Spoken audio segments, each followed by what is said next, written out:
sahabat UGM Channel yang berbahagia. Kita berjumpa kembali dalam acara UGM Talk. Kali ini kita akan membahas masalah yang sedang hangat dibicarakan di Yogyakarta, yaitu masalah klitih. Sekian lama pandemi mungkin kita tidak terlalu mendengar tentang aksi ini ya, tapi kemudian akhir-akhir ini kembali marak, dan kali ini saya ditemani oleh Pak Suprapto. Beliau adalah sosiolog kriminalitas, juga dengan Mbak Arum Febriani, ahli psikologi perkembangan. Nah, kita akan berbincang-bincang seru tentang apa itu klitih dan bagaimana kita sebagai masyarakat maupun seharusnya pemerintah berperan ya dalam hal ini begitu. Pak Suprapto, klitih itu sebenarnya gimana sih, kok tiba-tiba ada istilah gitu ya yang mungkin dalam bahasa Jawa khusus dan apa maknanya begitu? Ya, baik ya. Jadi saya perlu menyampaikan dulu bahwa klitih itu dari bahasa Jawa klitah-klitih, yang artinya kegiatan mengisi waktu luang, dan itu bersifat positif. Apakah misalnya seorang ibu istri menjahit, atau kita mengisi TTS, membaca koran, cerpen dan sebagainya, ya positif, atau jalan-jalan misalnya. Tetapi ketika diadopsi oleh remaja, khususnya para pelajar, kata klitih menjadi dimaknai kegiatan mencari musuh, mengisi waktu luang mereka, tetapi lebih kepada mencari musuh dengan naik sepeda motor berkeliling kota. Nah, tetapi pertanyaannya adalah mengapa kemudian mereka mencari musuh?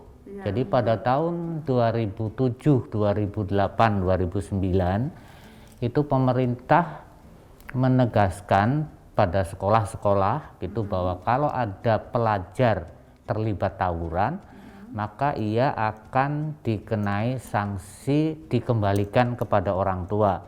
Apakah wujudnya itu skorsing gitu atau dikeluarkan. Itu di Yogyakarta ya? Iya, di Yogyakarta. Nah, mulai saat itu pelajar yang memang sadar tujuan sekolah itu adalah menuntut ilmu, mereka kemudian tidak lagi mau dengan mudah untuk diajak tawuran. Nah, oleh karena itu mereka ini pelajar-pelajar yang punya kondisi tertentu, di rumahnya misalnya tidak bahagia, ada kekecewaan, di masyarakat juga misalnya tidak ada sesuatu yang membuat mereka senang, nyaman, apalagi juga di sekolah, mereka kan ingin nih melampiaskan apa yang dia ingin lakukan supaya kekecewaan itu tersembuhkan, sehingga mengajak teman-temannya yang mempunyai kondisi yang sama gitu untuk tadi berkeliling sepeda motor mencari musuh. Tetapi musuhnya juga sebetulnya tidak acak, tetapi mereka yang juga sesama pelajar, dan dulu kan ada badge ya, ada tanda asal sekolah. Nah, mulai dari situ kemudian muncul istilah klitih versi mereka sebagai kegiatan mencari musuh. Demikian. Menarik sekali ya, tadinya positif tapi kemudian mengalami pergeseran makna yang sekarang menjadi sangat spesifik begitu. Nah, masih tentang tadi ya, tahun 2007 ke sini itu tadi ya, tentang berarti kan itu bentuk lain dari tawuran ya, atau bentuk lebih kecil dari tawuran begitu ya Pak ya? Iya, jadi dulu kan memang sebetulnya kan tawuran sudah sejak lama ya. Ketika saya sekolah pun, saya dulu di SMA 3 itu sudah ada tawuran, senjatanya hanya batu. Tetapi perkembangannya sekarang tidak hanya batu, tetapi ada yang pakai rantai, gear bekas sepeda motor, bahkan disc brake bekas sepeda motor maupun mobil dibentuk seperti celurit, itu untuk melakukan penyerangan, atau pedang misalnya melakukan penyerangan kepada musuh yang mereka cari. Iya. Nah, ini secara sosiologi gitu ya, itu apakah ada struktur atau apa gitu ya yang membuat ini kemudian kok marak dan terjadi di beberapa tempat di? Ya, jadi dulunya ketika para pelajar mempunyai kondisi sosial yang sama ya, dalam arti ada kekecewaan hidup, mereka membentuk sebuah geng. Ada ketua, ada wakil, bendahara, dan anggota Itu saya sebut sebagai organisasi atau struktur inti. Di antara mereka. Di antara sendiri. mereka. Tetapi lama-kelamaan berkembang. Saya menyebutnya sebagai organisasi inti plus. Plusnya itu adalah alumni. Jadi alumni itu Alumni terlibat. ya. Jadi yang dulu terlibat di situ, tetapi sudah lulus, dia kemudian gabung lagi, mengkader, mendidik dan lain-lain lah gitu ya. Dan ketika kegiatan mereka itu dipandang oleh kelompok lain itu bisa dimanfaatkan, maka lalu muncul struktur organisasi inti plus plus. Nah, plus yang kedua itu bisa kelompok preman yang melakukan rekrutmen, menseleksi, sehingga kemudian kegiatan ngelitih yang biasanya hanya di sekitar tahun ajaran baru sekarang menjadi bisa terjadi kapanpun ketika kelompok yang lebih besar ini butuh rekrutmen. Jadi organisasinya ada 3 tingkat ya. Iya, hanya berbasis SMA awalnya. Berbasis SMA atau sekolah, merambat ke SMP ya sekarang. Ya, maksudnya berbasis sekolah. Sekolah. Gitu. Nah, tapi sekarang sudah tidak berbasis sekolah lagi. Sekarang masih sekolah, tetapi tidak selalu pada satu sekolahan untuk satu geng ya. Karena tadi untuk merekrut dalam sekolahan yang sama mereka sudah tidak mudah, lalu ya sudah siapa yang mau mari bergabung. Nah kan kemudian sekarang ini pada kenyataannya korbannya bukan antar sekolah lagi gitu Pak. Korbannya kan ya random gitu ya, dan bahkan sampai menyebabkan kematian. Nah itu gimana Pak? Nah ini yang saya perlu meluruskan ya. Mereka punya aturan main. Ya, mereka itu tidak akan menyerang perempuan, mereka tidak akan menyerang orang tua, mereka tidak akan menyerang laki perempuan yang sedang berboncengan, dan mereka tidak akan merampas harta korban. Kalau sampai terjadi lupa itu ada driver ojol kena, gitu, atau ada orang mau ke pasar kebajok, itu bukan mereka, gitu. Hanya masyarakat biasanya asal terjadi aksi kejahatan jalanan, ini mesti kelompok pelaku klite. Gitu. Begitu ya. Jadi sebenarnya spesifik ya remaja ini punya aturan tertentu dan menyasar biasanya adalah dari sekolah lain gitu ya. Karena Pak, ya? mereka tidak akan menyerang pihak yang kira-kira tidak bisa dijadikan musuh. Suprapto lewat misalnya ya kalau dibaca ya paling geletak, nggak akan melawan, percuma gitu. Oke, Mbak Arum. Kalau dari sudut pandang psikologi perkembangan, kira-kira kenapa ya kok remaja-remaja ini yang mestinya sekolah gitu ya, kan kita juga sangat berharap mereka ini kan wajah masa depan bangsa, kok bisa tadi terlibat klitih gitu ya, yang meskipun tetap hanya menyerang sekolah lain, tapi kan itu tetap melakukan ini ya kejahatan ya, gimana itu? Jadi kalau kita mendefinisikan remaja itu kan mereka ada di masa transisi ya Mbak, peralihan dari anak-anak ke dewasa. Mau disebut anak juga fisiknya sudah mulai semakin dewasa gitu kan, juga sudah mulai berubah juga dari sisi sosial, tadinya mungkin lebih banyak dengan keluarga, kemudian sekarang lebih banyak di luar rumah dengan teman-teman di sekolah gitu, dengan lingkungan sekitar gitu ya. Jadi di sini ini masa eksplorasi. Mereka mencari identitas jati diri. Di sini banyak coba-coba juga, bahkan kadang ingin bertindak seperti orang dewasa, gitu. Nah, di sini ketika masa remaja, peran teman sebaya itu menjadi krusial bagi mereka, gitu kan. Karena di sini di teman-teman sebaya ini mereka akan mendapatkan penerimaan.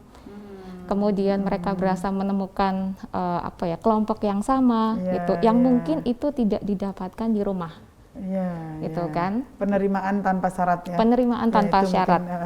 Mungkin itu yang perlu di-highlight ya. Iya, nah itu akhirnya mereka berkelompok. Tetapi ketika mencari teman, kan tidak semuanya bisa mendapatkan teman-teman yang kelompoknya positif. Iya, betul. Karena ketika membentuk kelompok akan mencari kelompok yang identitasnya sama. Tadi Pak Prapto mungkin juga sudah sampaikan, tujuannya juga sama, gitu. Mereka punya tujuan, keinginan yang hampir sama. Dan mereka ini mendapatkan itu di kelompok gengnya tadi. Nah, di sisi lain, di dalam perkembangan remaja sendiri itu kan sebetulnya ada banyak aspek ya. Salah satunya adalah perkembangan kognitif. bagaimana mereka mengambil keputusan, bagaimana mereka berpikir dulu sebelum bertindak. Nah, secara neurologis itu kan kita punya prefrontal cortex. Betul. Nah, ketika masa remaja itu sebetulnya sedang menuju ke arah kematangan. Belum matang, belum seperti orang dewasa yang kalau mengambil keputusan itu bisa berpikir secara rasional. Remaja itu masih lebih banyak emosional.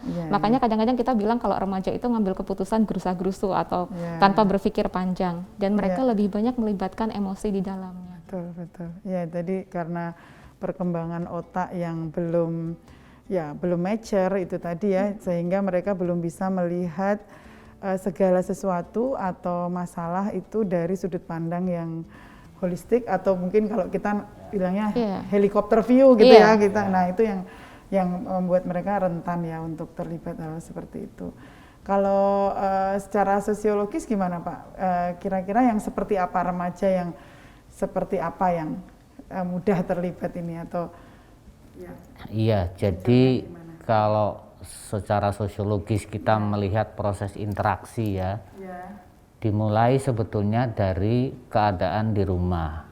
Jadi karena banyak fungsi keluarga yang paling tidak minimal 4 lah ya, fungsi sosialisasi atau fungsi pendidikan, apakah itu budaya, norma dan nilai, kemudian fungsi proteksi, fungsi perlindungan, dan fungsi ekonomi. Ini kalau fungsi reproduksi saya kira jalan gitu ya, tapi yang 3 itu mulai hilang. Perlindungan, ekonomi, ya, pendidikan, perlindungan dan ekonomi. Nah, saya kemudian ingat dulu zaman saya SD, saya SMP, kalau dinakali temannya selalu bilang awas tak kandake bapak, ku beritahukan ke kakak.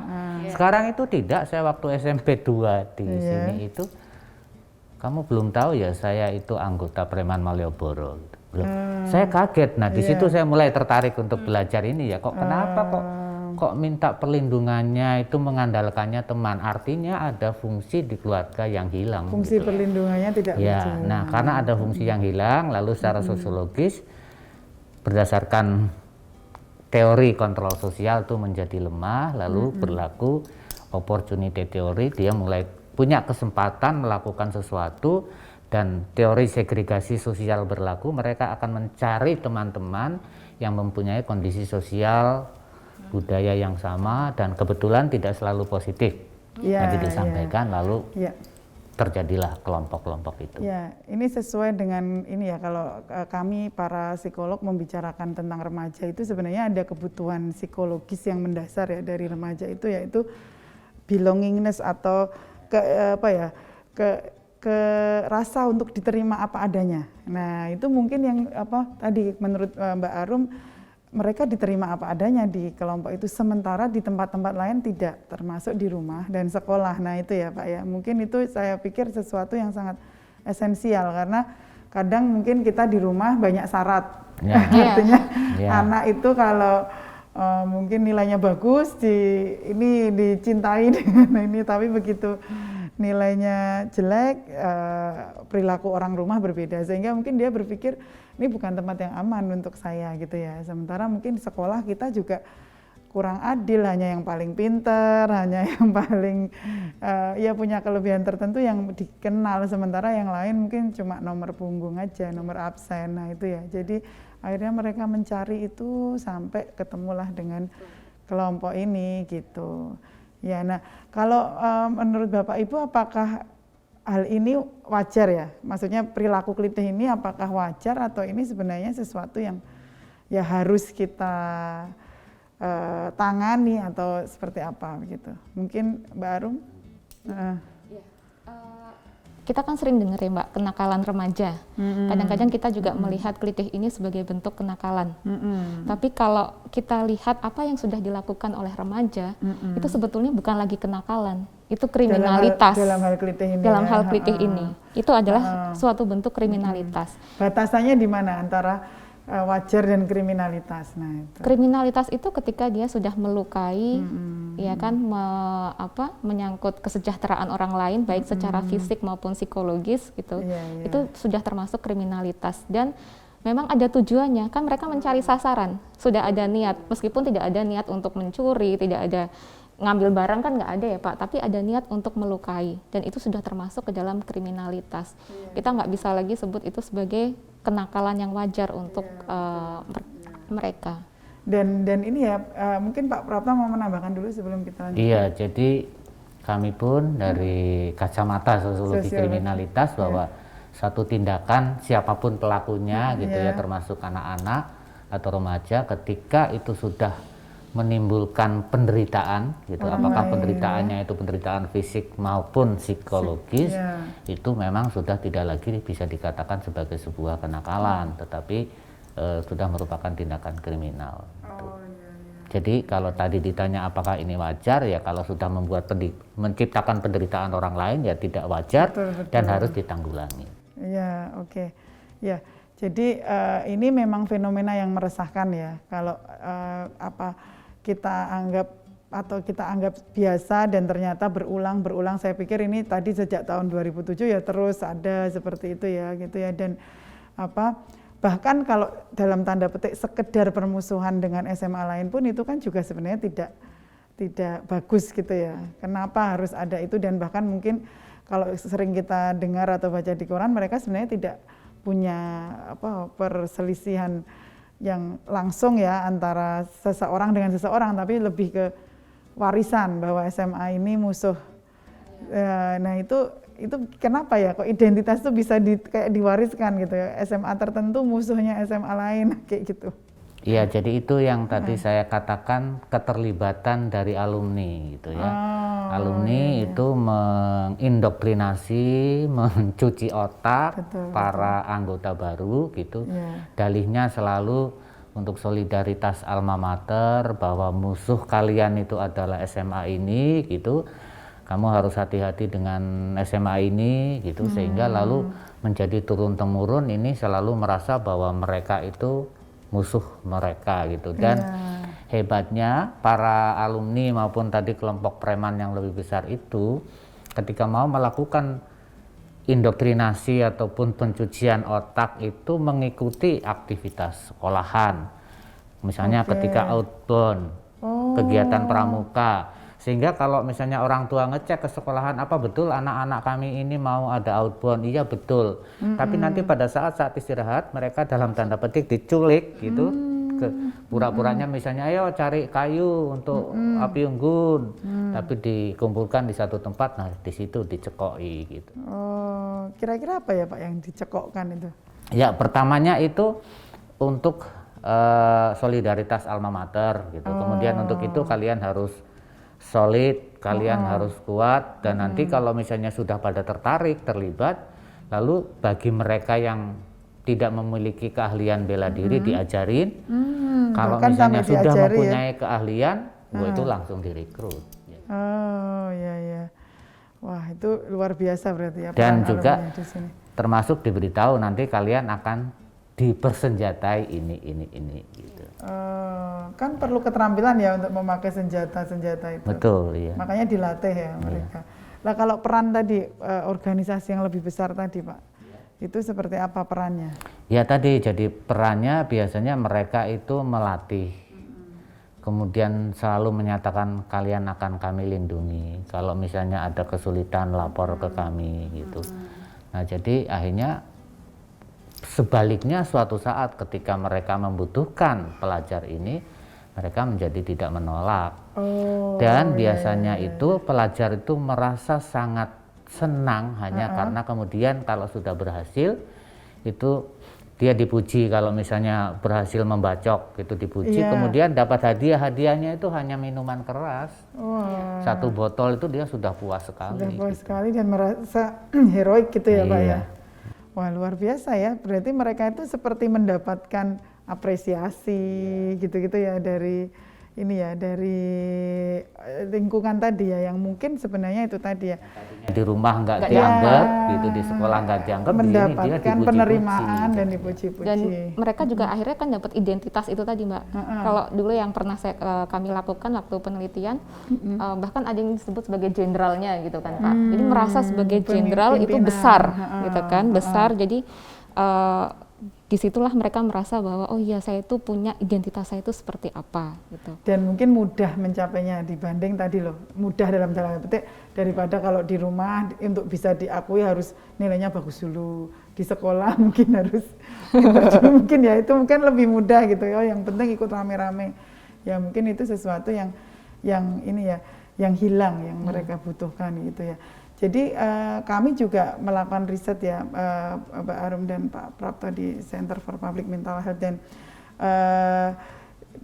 ada mahasiswa saya yang tesis gitu ya, khusus mengikuti anak-anak yang memang mereka itu sudah dipenjara karena tadi membunuh gitu ya. Itu diikuti, diobservasi keluarganya, juga diinterview anaknya dan semua di keluarganya. Dan orang kan sering berpikir bahwa mereka ini yang mirip mereka semuanya broken home gitu ya. Dan kemudian saya pernah juga membaca atau mendengar berbagai ulasan bahwa ternyata tidak semua broken home.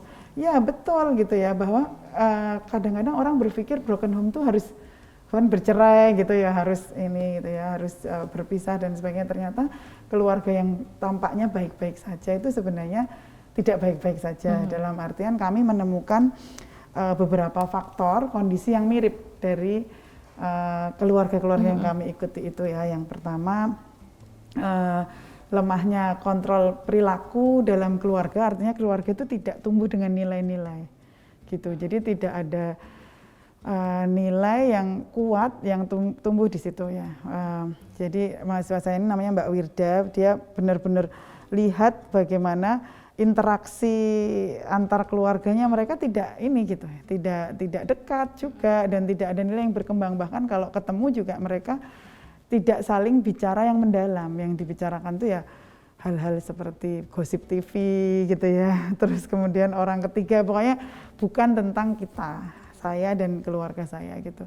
Yang kedua, secara tipikal mereka ini ternyata ayahnya itu tidak berperan di dalam pengasuhan gitu ya. Jadi tidak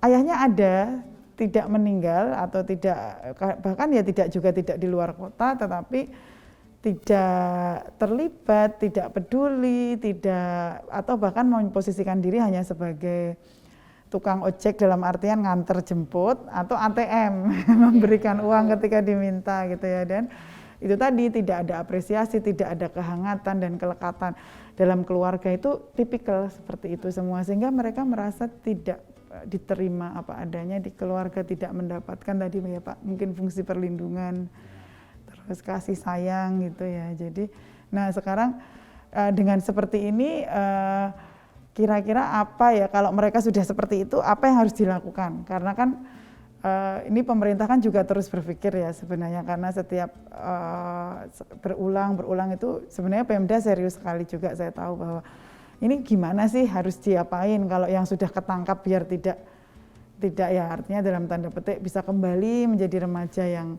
baik dan juga tidak menular. Nah itu gimana Pak Prapto? Bagaimana penanganannya kalau sudah? Kalau sudah ya, ya.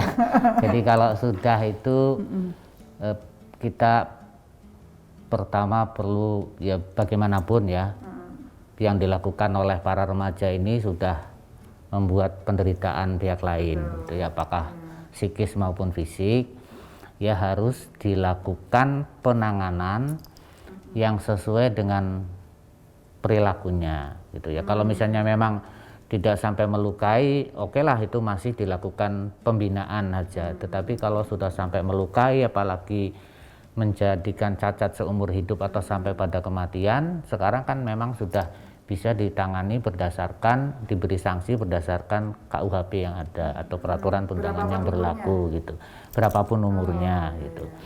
Nah kemudian saya ingin juga menyampaikan bahwa penanganannya itu jangan hanya terbatas pada pelaku gitu, tetapi siapa yang ada di balik pelaku ini, siapa aktornya, ya jadi harus ditelusur gitu ya, karena mereka kadangkala itu hanya sebagai korban nabok nyilih tangan, jadi yang pingin nabok orang lain tapi dia yang disuruh, karena kalau tadi saya katakan bahwa yang melakukan mereka itu hukumannya, sanksinya menjadi lebih ringan.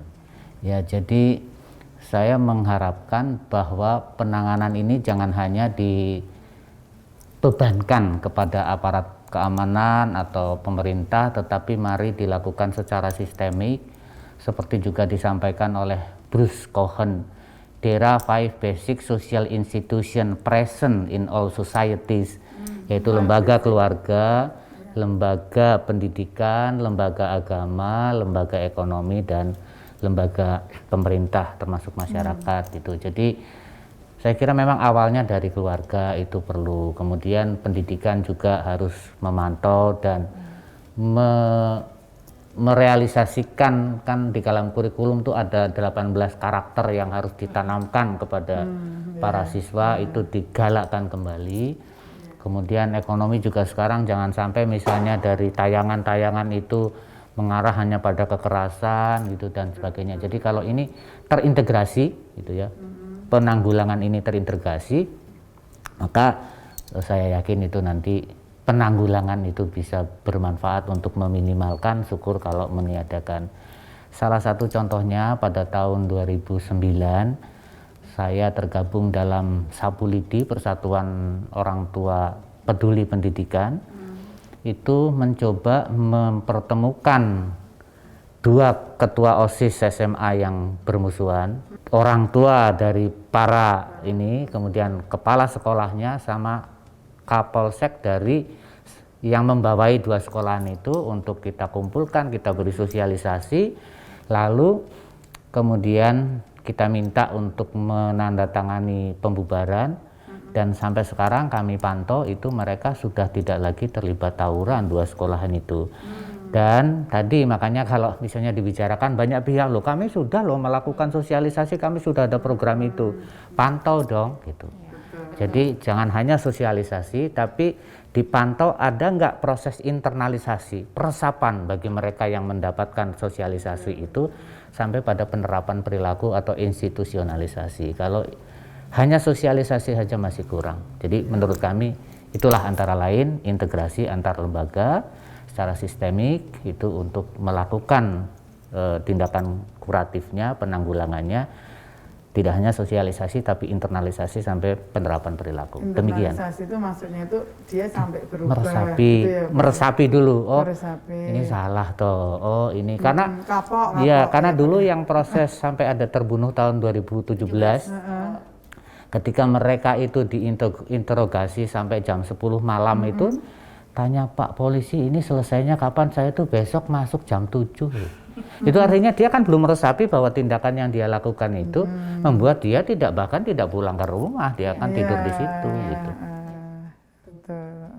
Nah gimana kalau menurut psikologi perkembangan nih, apa yang bisa membuat mereka ini yang sudah terlanjur ini ya bisa kembali, ini kan pertanyaan banyak orang nih, Mbak. Iya, iya. Saya menyambung tadi apa yang disampaikan Pak Prapto, Mbak. Ketika ini sudah masuk kriminalitas, maka harus diberikan efek jerah, gitu ya, Pak. Jadi misalnya tadi diproses ya sesuai jalur hukum, terus kemudian mulai kalau nggak salah mulai 2017 ya Pak, ketika mereka akhirnya bisa dibawa ke LPKA. Dan waktu itu kami tim psikologi perkembangan itu meneliti, mengikuti, terus kemudian di situ kami menggali gitu apa yang terjadi dan apa yang harus dilakukan ke depannya gitu. Nah, setelah di dalam LPKA itu Mbak, entah itu nanti kita betul-betul LPKA atau ada rehabilitasi semacam itu ya. Yang penting adalah kita tadi tidak melupakan pendidikan. Karena kita harus berpikir tentang masa depannya. Betul. Tapi harus kembali lagi melihat potensinya itu apa. Karena tidak semua anak memiliki kemampuan kognitif yang sama. Ketika dijejali misalnya dengan mata pelajaran itu belum tentu mereka itu bisa atau mampu untuk bisa berpotensi gitu ya dengan baik. Jadi harus sesuai dengan potensinya itu apa. Itu yang kemudian dikembangkan. Nah, selain tidak itu boleh sama rata ya. Nggak boleh sama rata. Pelatihan masak semua itu nggak boleh. Gitu. Nggak. Jadi waktu itu kami tanyakan apa sih yang kalian butuhkan dan waktu itu difasilitasi oleh LPKA. Jadi misalnya ada yang ternyata suka untuk kayak nukang gitu ya. Ada yang masak, ada yang misalnya musik gitu. Ada yang sukanya tadi di akademis, itu bisa kemudian diarahkan untuk berkembang sesuai dengan potensinya. Karena kita harus mikir nanti keluar masa depannya itu gimana. Kemudian selanjutnya adalah kembali lagi melibatkan keluarga. Jadi Rehabilitasinya tetap rehabilitasinya keluarga. itu harus melibatkan keluarga. Iya. Di situ pengalaman kami ketika kita bisa mengembalikan kedekatan dengan keluarga, membangun kelekatan, kedekatan secara emosi, itu anak akan kemudian sadar bahwa oh ternyata aku masih disayangi oleh Tadi ya. orang tua saya. Memenuhi kebutuhan Kebutuhan itu psikologis. yang mereka cari Iya, kan. betul. Bahkan ada satu orang anak, saya ingat betul ketika saya tanya apa yang kamu inginkan, dia cuma bilang boleh nggak saya mencuci kaki ibu saya. Jadi saya mau minta maaf, ternyata ibu saya tuh sayang banget sama saya, dan setelah keluar apa yang ingin kamu lakukan? Saya mau pindah Mbak, karena kalau saya di Jogja terus saya akan kembali lagi ketemu dengan kelompok-kelompok Nah, ini yang berhasil ya, contoh Nah, ini penanganan contoh yang yang berhasil. Jadi kalau ditanya apa, nanti jangan-jangan tidak memberikan efek jerah. Ada kok yang jerah dan itu bisa mengembalikan. Nah, Ada juga yang tidak jerah tapi kita harus lihat karena ini integratif ya. Jadi di Tadi dalam ya, itu ada, keluarga, ya. terus kemudian pihak sekolah harus dari sisi pendidikan harus tetap dapat, ya. dari sisi religiusitas juga harus disentuh. Kita Ya, mendatangkan pemuka-pemuka agama. Itu yang jadi harus integratif untuk bisa mengembalikan mereka bisa berfungsi secara normal sebagai remaja, dan kemudian nanti kan akan masuk ke tahapan dewasa. Tapi kadang-kadang kan kasusnya kompleks ya, artinya kan mereka juga minum. Ya Pak, ya tadi kan hadiahnya aja minum tadi ya. Terus kan ada juga yang ya mungkin sampai edik gitu ya, dan mungkin hal-hal lain yang substance abuse gitu ya. Nah itu gimana Pak? Apa benar bahwa mereka itu kalau untuk bisa berani kan ya, orang tuh kan ya sebenarnya pegang peso aja ya, berani dan tidak berani kan emosinya harus harus dimodifikasi biar dia berani. Itu apakah memang mereka melibatkan semuanya, selalu melibatkan penyalahgunaan zat dan sebagainya gitu? Iya. Sebetulnya tidak semuanya ya, tetapi bagi mereka yang tingkat keberaniannya rendah, kan mereka itu anggota itu kan dipantau terus. Misalnya kamu kok jire, kamu kok kelemak-kelemak nih minum gitu dipacu. Tetapi ada juga yang memang dia bakatnya memang sudah berani gitu. Seperti tadi digambarkan kondisi anak kan beda-beda gitu ya, baik dari segi keberanian maupun kemampuan. Ada yang memang dominan di kognitif, ada yang afektif, dan ada yang psikomotor gitu ya. Jadi kita memang tidak bisa memaksakan gitu. Kalau misalnya dia lebih ke psikomotor ya misalnya diajari keterampilan apa gitu. Saya kira asal membuat mereka senang dan nyaman itu bisa diminimalkan. Berarti kan sebenarnya penanganannya harus individual kalau mau berhasil ya, kuncinya ya. Karena kan rehabilitasi kalau dipukul rata aja ternyata nggak ngefek, dan mungkin perlu ya terapi yang ya khusus sesuai dengan dirinya, asesmen minat bakat, terus kemudian ya tadi ya memberikan misalnya kemampuan untuk coping skill yang baik terhadap masalah-masalah di lingkungan, dan harus melibatkan keluarga. Iya, dan kuncinya adalah terapi keluarga. Saya pikir itu tadi ya yang kita dapat dari diskusi ini untuk penanganan yang sudah. Nah, dan ternyata kan itu costly ya. Artinya kan kalau memang itu benar. Ini saya langsung sebagai psikolog ngitung, nah ini perlu psikolog berapa, perlu ini berapa.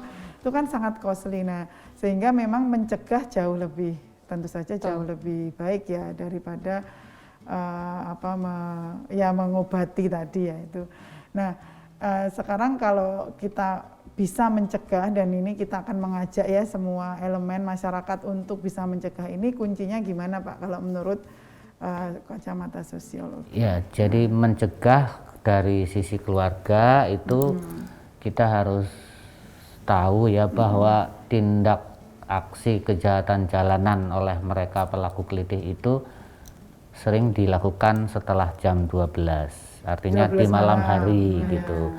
Nah, kalau misalnya orang tua itu sadar, loh anakku kok tidak di rumah, sedang di mana, dengan siapa, ngapain, itu dipantau, saya kira itu akan bisa diminimalkan. Jadi dari keluarga itu kontrolnya harus baik. Di samping Supervisinya ya, Pak, di samping tadi misalnya pendidikan nilai-nilai keagamaannya dan sebagainya itu. Kemudian ketika dia sudah misalnya berada oleh lembaga lain juga sosialisasi saya kira tetap penting untuk misalnya dari pihak kepolisian untuk tindakan-tindakan preventifnya. Intensitas patroli, intensitas itu kami maknai sebagai frekuensinya iya, tetapi juga jumlah personilnya itu ditambah, lalu diefektifkan pemetaan karena titik-titiknya itu sebetulnya juga tidak acak karena mereka akan berfokus pada sekolah mana yang akan diserang itu mereka ya rutenya di situ gitu. Jadi sangat mudah sebetulnya untuk dideteksi gitu. Jadi kita pelajari petanya, kemudian kita lakukan kontrol, apalagi sekarang teknologi informasi dan komunikasi makin canggih, itu saya kira bisa diminimalkan. Kalau masyarakat gimana Pak? Nah, masyarakat itu sangat penting, makanya yang kelompok kelima tadi ya, lembaga masyarakat itu penting juga untuk ikut terlibat, dan ketika kami bisa menangani yang 2 sekolahan itu juga awalnya laporan dari masyarakat yang, Pak ini ke tempat kami itu selalu menjadi titik pertemuan mereka. Nah, kita menerima itu kan artinya informasi keberanian lapor dari masyarakat Peduli itu saya kira juga ya, penting, Pak, ya. peduli itu. Bahkan sebenarnya juga sangat mungkin kan masyarakat tuh peduli dengan tetangganya yang belum pulang jam segini kan bisa, karena kan mungkin bisa juga anak-anak ini ada yang hanya tinggal dengan neneknya atau apa gitu ya, yang sangat perlu masyarakat ikut peduli gitu. Kalau dari sudut pandang psikologi gitu gimana Mbak Arum? Pencegahan itu tadi, bagaimana kita semua bisa berperan. Ya, sebetulnya hampir sama sih Mbak. Kembali lagi tadi yang harus kita kuatkan adalah sistem terkecil, yaitu keluarga. Ya, penguatan keluarga, ketahanan keluarga itu sangat diperlukan untuk mencegah hal ini. Gitu. Dan dari yang tadi saya ceritakan tentang anak-anak pelaku kelitih di 2017 yang 10 orang, waktu itu kami meneliti 10 orang dan 20 orang anggota geng. Itu kalau kita telusuri sebetulnya mereka tidak mendadak menjadi seperti itu.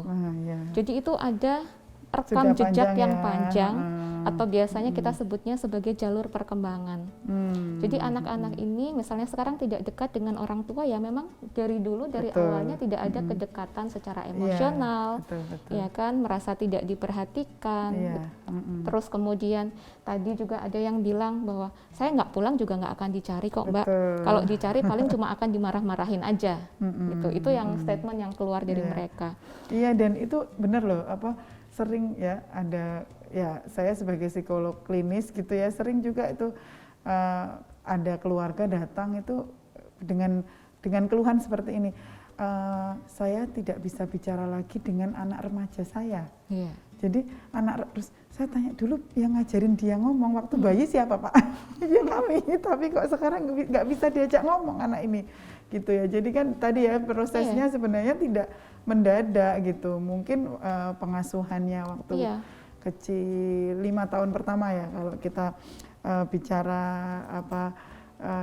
masa krusial ya, itu masa krusial, bagaimana mereka ini akan melihat dunia ini indah atau tidak indah gitu. Bagaimana mereka melihat konsep dirinya itu positif atau negatif, itu ditentukan sekali ya dari 5 tahun pertama. Dan mereka belajar tentang moral, benar dan salah, itu kan juga awalnya dari keluarga. Dan dari kecil. Sebelum dengan teman-temannya. Dari awal, dari usia dini. Betul. Termasuk ketika mereka bilang bahwa saya merasa menampar misalnya atau melakukan kekerasan itu nggak salah karena terbiasa melihat di rumahnya misalnya. Jadi orang tuanya tidak bercerai, tapi keluarganya tidak harmonis. Tidak semuanya ada KDRT ya, tapi beberapa itu ada KDRT, sehingga mereka juga terbiasa untuk melihat dan kemudian melakukan tindak kekerasan. Jadi itu kalau dirunut itu sudah dari usia dini, ada yang dari TK itu sudah kelihatan, kemudian SD bibit-bibit kekerasannya itu juga sudah kelihatan. Jadi kontrol dari orang tua, terus kemudian kedekatan emosional, membangun komunikasi dengan anak itu sangat penting.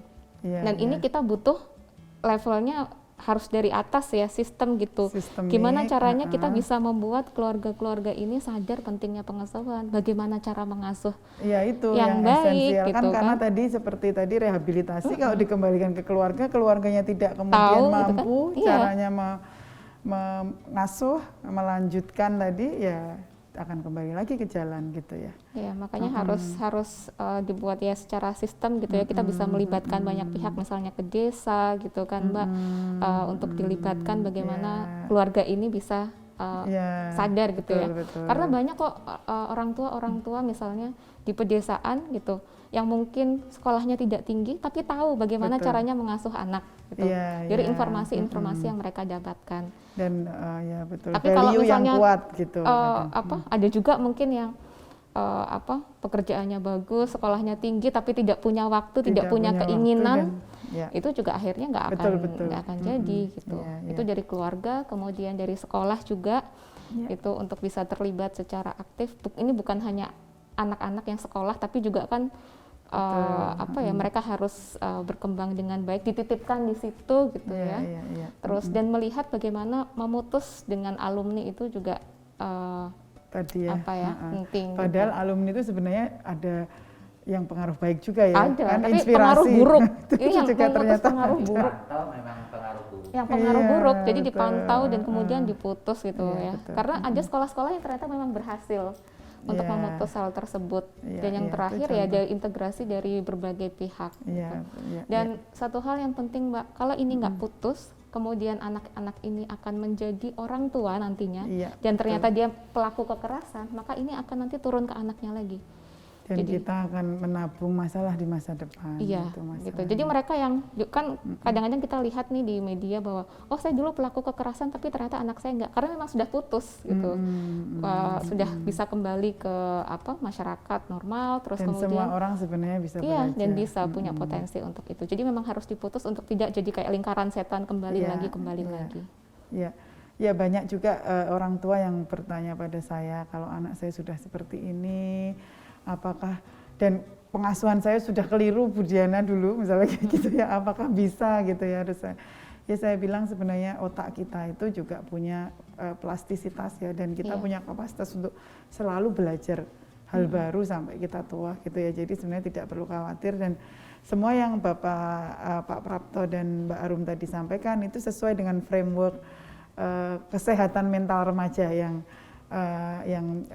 kami dalami di Center for Public Mental Health itu, bahwa remaja yang sehat ya, jadi kalau ada orang bertanya wajar nggak sih seperti ini dan seharusnya seperti apa, sebenarnya tidak wajarnya, karena seharusnya remaja yang sehat itu satu, dia itu sangat engage dengan kehidupan akademis gitu. Ya itu kan karena sebenarnya itu ya sesuai ya Mbak ya, dengan perkembangannya kan ke situ. Terus kemudian yang kedua itu dia itu harusnya aman secara emosi dan fisik untuk berkembang. Jadi kan mestinya kan tidak tertekan, tidak takut, tidak, ya pokoknya bisa berkembang maksimal ketika remaja. Terus kemudian ya ketika itu punya konsep diri positif, atau mungkin can do attitude ya, saya bisa ini, saya bisa itu.